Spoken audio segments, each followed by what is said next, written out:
ELI 5. Why do so many people have poor vision? It seems like an extreme genetic disadvantage for a species. There's an argument to be made that in the wild, humans with vision so bad that it would affect their ability to survive would die young and wouldn't pass on those genes. Having poor vision doesn't necessarily mean you can't make it to breeding age. Having somewhat blurry vision at a distance or up close doesn't prevent you from hunting, as you can still see motion.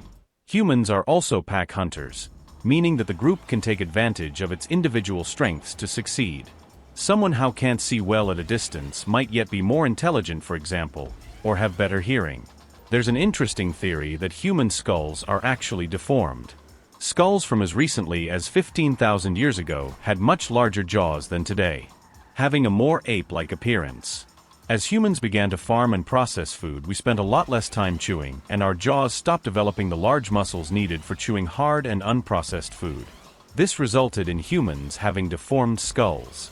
We are to apes what bulldogs or Persian cats are to their respective species. This may be responsible for common conditions like breathing problems, sinus issues, sleep apnea, and possibly altering the shape of our orbits, making our eyes grow into the wrong shape. Studies are also showing some interesting evidence that people that grow up indoors, in front of the TV or not, versus outdoors in the sunlight develop worse eyesight.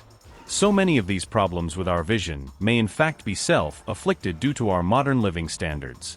I'd also argue that they didn't have to read. We need our eyesight to be pretty darn good just to be able to read, so a tiny difference is much more noticeable nowadays than it was back in our hunter-gatherer days.